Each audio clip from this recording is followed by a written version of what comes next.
Estée Lauder was once one of Wall Street's favorite beauty stocks. The company owned some of the most recognizable brands in prestige beauty: Estée Lauder, Clinique, MAC, La Mer, Jo Malone, The Ordinary, Tom Ford, and more. Investors saw it as a premium global business with powerful brands, high margins, loyal customers, and years of international growth ahead.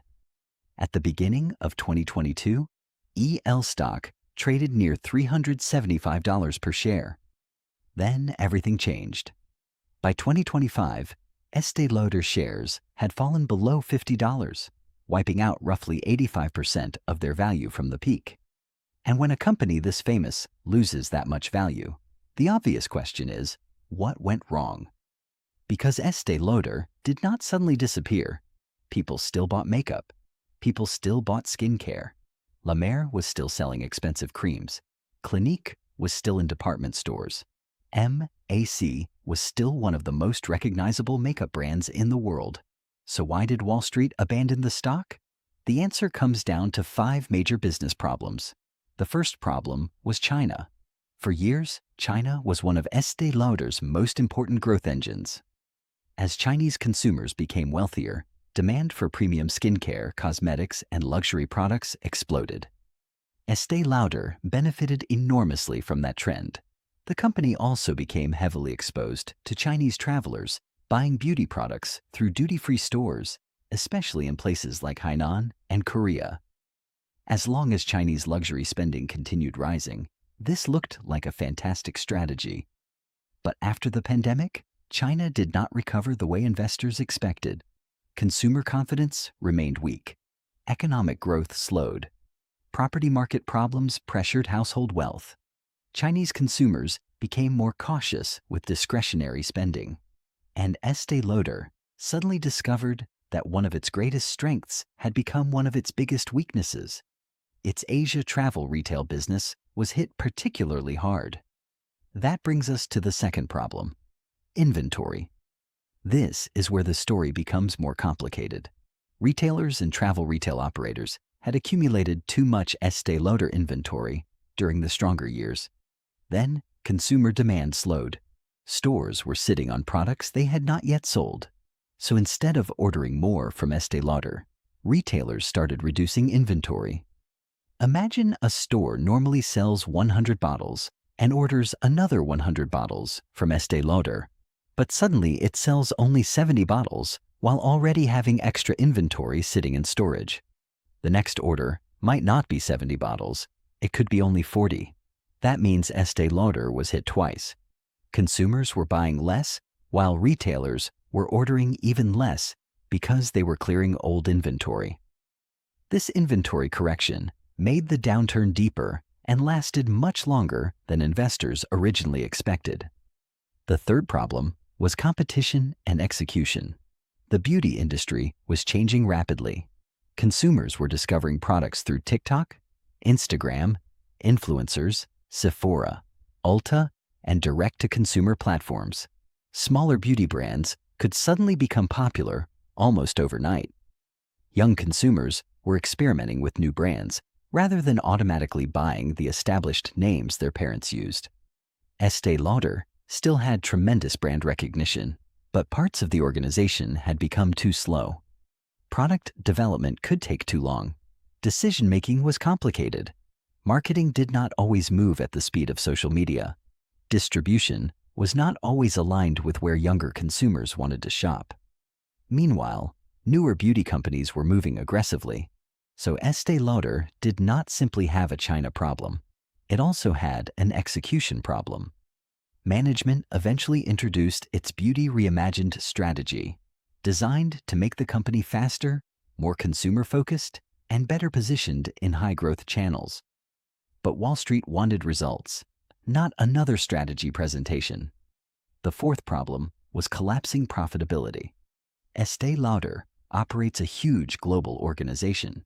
It has employees, manufacturing facilities, corporate offices, beauty counters, advertising expenses, distribution networks, and enormous marketing budgets. Those costs work beautifully when sales are growing. But when revenue slows, The same cost structure becomes a burden. And that is exactly what happened. Sales weakened, but many costs remained. Margins compressed. Restructuring expenses increased. The company also recorded impairment charges as the value of some businesses and assets had to be reconsidered. In fiscal 2025, adjusted operating margin fell to roughly 8%, compared with more than 10% the previous year. For a company that Wall Street once valued as a premium, high-margin compounder, that was a major problem. Investors were no longer asking, how fast can Estée Lauder grow? They were asking, how profitable is this company anymore? And then came the fifth problem. Management lost credibility with Wall Street. This may have been the most damaging problem of all. Stocks trade on expectations. Investors do not buy a company because of what happened yesterday. They buy because of what they believe will happen tomorrow. Estée Lauder repeatedly expected China and travel retail to recover faster than they actually did. Forecasts had to be reduced. Expectations were reset. And in late 2024, the company eventually withdrew its full-year fiscal 2025 outlook and reduced its dividend. That sent an extremely powerful message to Wall Street. Management itself could not confidently predict the business, and when investors lose confidence in future earnings, something dangerous happens. Not only do earnings estimates fall, the valuation multiple also falls. Imagine investors once expected a company to earn $10 per share and were willing to pay 30 times earnings. That gives you a $300 stock. Now imagine investors expect only $6 of earnings and are willing to pay just 15 times because the business looks riskier. Suddenly, the same stock could be worth only $90. That combination, lower earnings plus a lower valuation multiple, is how stocks can collapse dramatically. And that is essentially what happened to Estée Lauder. But now we reach the more interesting part of the story. What could make Wall Street bullish again? The first thing investors need to see is sustainable organic sales growth, not one strong quarter, not one temporary rebound. Wall Street wants several quarters showing that consumers are coming back. China needs to stabilize. The Americas need to improve. Travel retail needs to normalize. And ideally, Estée Lauder needs to start gaining market share again. There are already signs of improvement. In the third quarter of fiscal 2026, reported sales increased about 5%, while organic sales increased approximately 2%. Management also raised its full-year outlook. That is encouraging. But one quarter does not prove a turnaround. The second thing to watch is margin recovery. Estée Lauder has been aggressively restructuring the company through its profit recovery and growth plan. Thousands of positions are being eliminated. Costs are being reduced. The organization is being simplified. Management expects the restructuring program eventually to generate approximately $1 billion to $1.2 billion in annual gross benefits. If sales recover while costs become more efficient, profits could potentially recover much faster than revenue. That operating leverage is one of the strongest arguments behind the bull case. The third thing investors need is proof that Beauty Reimagined actually works. Can Estée Lauder launch products faster? Can MAC regain momentum? Can La Mer continue commanding premium pricing? Can The Ordinary keep attracting younger customers? Can brands like Le Labo and Tom Ford expand successfully? And can the company become stronger in channels where younger consumers actually shop? Those are much more important questions than simply asking whether the stock looks cheap. For retail investors, I would watch 5 numbers very closely. Organic sales growth, China and travel retail performance, operating margin, free cash flow, and management guidance. One particularly encouraging sign is cash flow. During the latest reported 9-month period, free cash flow improved substantially compared with the previous year. That matters because real turnarounds eventually show up in cash, not just adjusted earnings presentations. But there is one final thing to remember. A stock falling 85% does not automatically make it cheap. A $375 stock falling to $50 can be an opportunity, or $375 could simply have been the wrong price.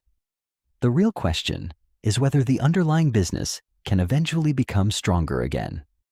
The bear case says Estée Lauder lost relevance, became too dependent on China, reacted too slowly to changes in beauty, and permanently damaged its growth profile. The bull case says Estée Lauder still owns extraordinary global brands. China is stabilizing, inventories are normalizing, margins are recovering, and management is finally restructuring the company aggressively enough to restart growth. So forget the old $375 stock price for a moment. Watch the business. If sales growth, margins, and market share begin moving higher together for several consecutive quarters, Wall Street could become increasingly bullish long before EL ever returns anywhere close to its previous high.